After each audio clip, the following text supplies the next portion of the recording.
करना चाहूंगा वैशाली के साथ, वो है भारती एयरटेल। वैशाली, आप जरा चार्ट्स इनके खोल के रखें और देख लें क्या लेवल्स वॉच आउट फॉर, क्योंकि कल भी रिजल्ट के पहले स्टॉक में मजबूती थी और 1000 के आसपास आके पहले रिट्रेस किया है। क्या इस बार क्रॉस करने के मूड में लग रहा है?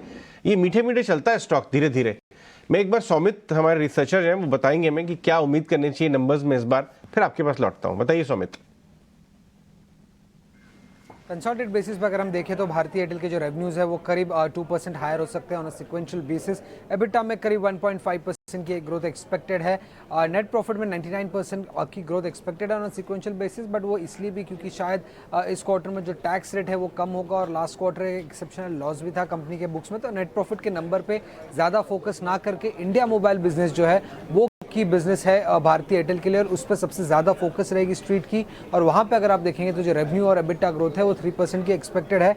आरपू नंबर जो है वो करीब 2% हायर होने की बात चल रही है और सिक्वेंशियल बेसिस 204 के आसपास ये नंबर आ सकता है। और सब्सक्राइबर बेस में भी ग्रोथ आने की एक्सपेक्टेशंस है, करीब 34 करोड़ के आसपास ये सब्सक्राइबर बेस का नंबर आने की एक्सपेक्टेशंस है। अब जो Q2 में हमें जो आरपू में ग्रोथ देखने मिल रहा है वो इसी कारण है क्योंकि सब्सक्राइबर मिक्स इंप्रूव हो रहा है और Q2 में एक दिन ज़्यादा होने के कारण Q1 के सामने ये जो आरपू नंबर है वो उसमें 2% की ग्रोथ देखने मिल रही है।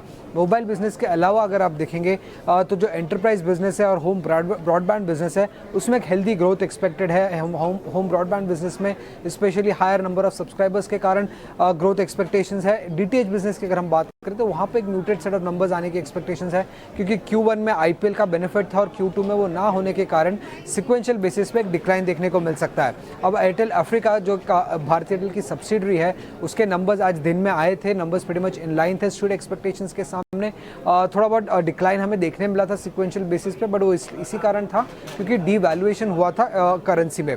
रिजल्ट के अलावा किन चीज़ों पे ध्यान रखनी होगी भारतीय एयरटेल में? सबसे पहले क्या कैपिटल एक्सपेंडिचर अनाउंसमेंट कर रही है FY24 के लिए, उस पर सबसे ज़्यादा नज़र होगी स्ट्रीट के। उसी के साथ टैरिफ हाइक को लेके क्या कमेंट्री आ रहे हैं, 5G रोल आउट पे क्या कमेंट्री आ रही है और आगे चल के कैसे वो मोनेटाइज करेंगे 5G, इस सब पे नज़र रहेगी स्ट्रीट की भारतीय एयरटेल के अर्निंग्स से।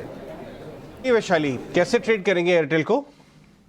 So I would say near term support. Actually, it is a very slow moving gradual stock with upward move दिख रहा है. So near term stop loss रहना चाहिए 905 और अगर ये follow up buying दिख रहा है then in all likelihood 950 का एक टारगेट मिल सकता है. बट अगर 905 लेवल्स टूटते हैं तो थोड़ा सेलिंग प्रेशर और दिख सकता है टुवर्ड्स 880. सो ट्रेडिंग स्ट्रेटजी इसी अनुसार बनानी चाहिए बट फिलहाल इट इज शोइंग स्ट्रेंथ.